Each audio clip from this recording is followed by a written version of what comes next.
Welcome to Type C Tech Reviews. Today we're going to be unboxing this Alienware OLED, the Alienware AW2725DF. Now this is a QD OLED, and on paper, this monitor beats the LG OLED, the Asus, they're all the same panel, the Corsair OLED. It beats it on specs on paper, and it is the same price as the sale price as the LG, and it's a quantum dot OLED, which previously I loved from Dell, which I didn't like LG's panel because of the matte finish, which really ruined it, and a lower brightness both in HDR and SDR. This is extremely exciting. This is 360 Hertz, not 240 Hertz like the LG was, and yes, it is still 1440p. Those are really impressive specs for $899. If you want to check it out, there's links below. This is a very exciting monitor. The biggest thing that I'm going to be looking for, because of that LG panel that really made it a deal breaker, because of the matte finish, we're going to be seeing if this one has a glossy finish, which I am absolutely praying that it does. And one of the problems that the previous quantum dot OLED had from Alienware or Dell was not having a polarization layer.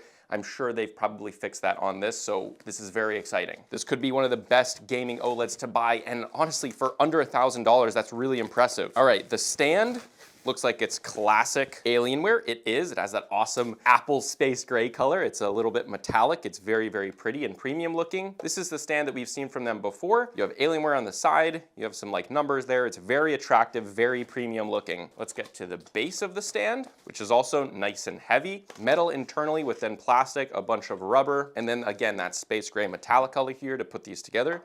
You line them up, and then you have a high quality thumb screw, which you can just use your hands to screw in. And just like that, we are done. All right, now also in the box, we have this cute little Alienware box. Let's see what's in there. We've just got some stickers and some paperwork. When you buy Alienware, even your paperwork is packaged in a nice little box. I always love Alienware packaging. I've never had a monitor from them broken. Now, it looks like we also get a cleaning cloth. That is cool. That's a nice little touch. Hidden right under there. This is a panel for the back of your monitor if you really want to clean the back of your monitor up. This basically goes over the ports. Now on mine, I never put this on there, but if you're using your monitor that, let's say your PC is in the middle of the room and you're going to be looking at the back of your monitor, I traditionally have my monitors against the wall, but if you don't, this really cleans up the back of your monitor, and it's nice aesthetically. So it's cool that they include it in most of their products. You then have a display port to USB Type-C, display port to display port, USB Type-B to USB Type-A, and then you get the power cord, and I don't think I've ever used a Dell Alienware product that does not have an internal power supply, and this one obviously does, which is great for replacing the cable. That's how it should be done. Also better for cable management.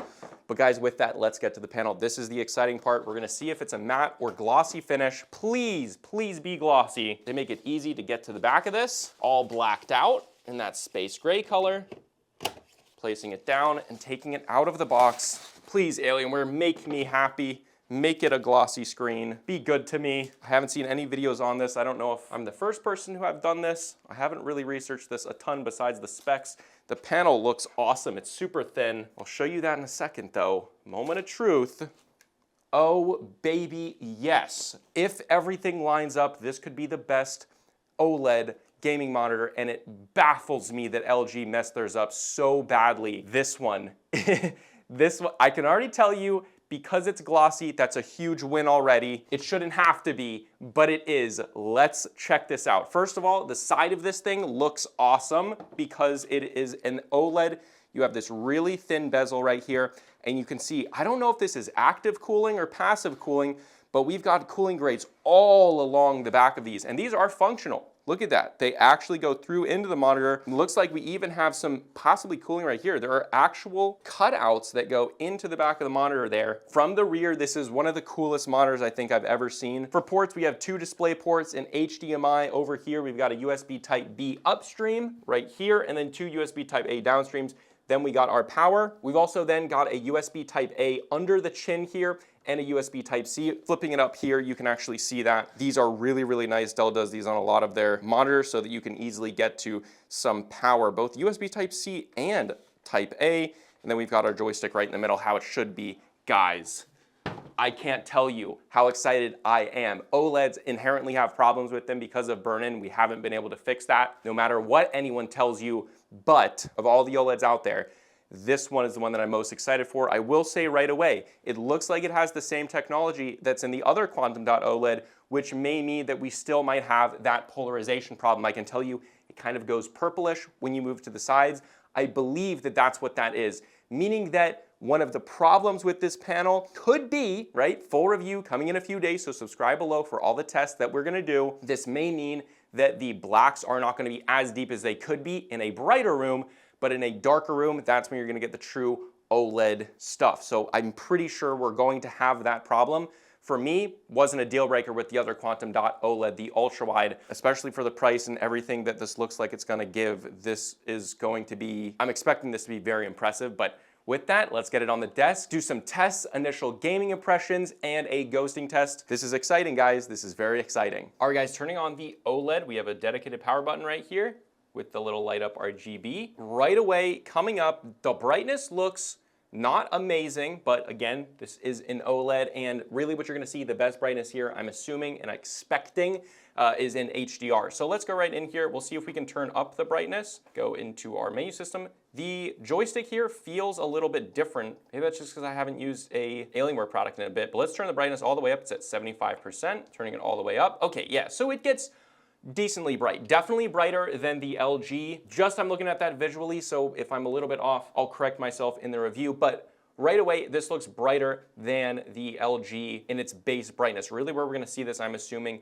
is gonna be in the HDR. Let's go into our display settings, make sure this is outputting its full 360 Hertz, guys. That is awesome. Now, right away, I can also say we're getting text clarity issues. Now, I didn't look any of this up, so it looks like we probably have a different subpixel layout. So something that's not RGB, it might be blue, green, red, or something like that. We're getting slight amounts. Now, because this is still 1440p at 27 inches, it's not hyper noticeable, but if you look really closely, you are gonna get those different colors separating, the red and the green separating there. So, however, the clarity of the image is freaking fantastic. That's just what you get with OLEDs and especially monitors that just don't have that matte coating. Now, let's go into this, and we can see here, the blacks right now actually don't look as deep and black as your traditional OLED, and that's because of the polarization layer. It's not super deep. Now, if we turn these lights off and close the majority of the windows, that deep blackness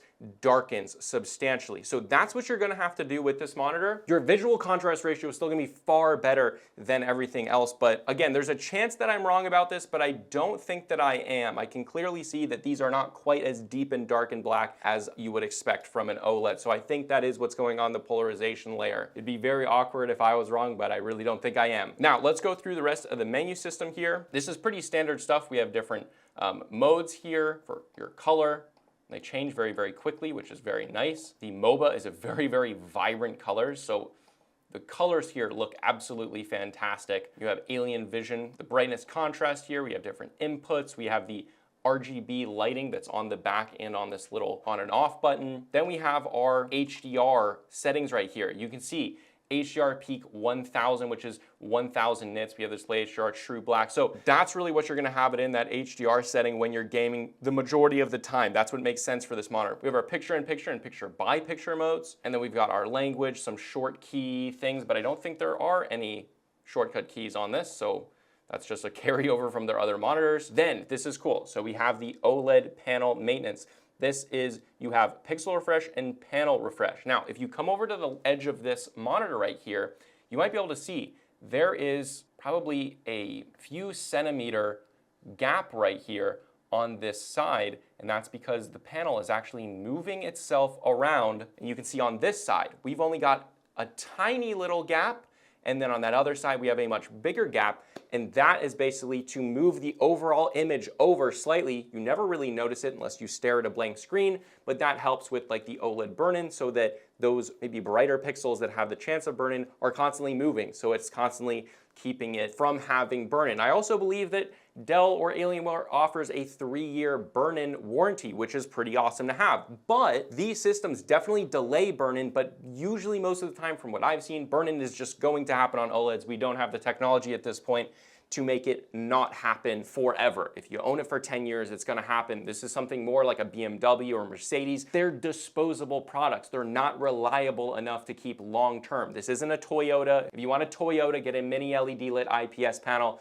But if you have a bunch of disposable income, this could be an awesome product, and it's not even that expensive when compared to the competition. However, let's get right into NVIDIA control panel, see if this thing could output 10 bits of color. I'm expecting it to, and it can at full 360 Hz at 1440p. But that's enough talking, let's get in game. All right guys, hopping right in game. Firstly, we're doing 360 Hz and we're doing SDR. The colors right away are very, very pretty, right? Just in SDR, so we're not gonna get that full wide color gamut, but it's very, very pretty here overall. The fire looks great, the deep blacks. I mean, the clarity of the image on this OLED is like not even comparable to the LG. This one is far, far better because we don't have that horrible matte finish. One of the worst matte finishes I've ever seen. This doesn't have that, and it's amazing for it. Inside, indoors, it looks great. Obviously, ghosting looks really good. 360 Hertz, exactly what we want to see here.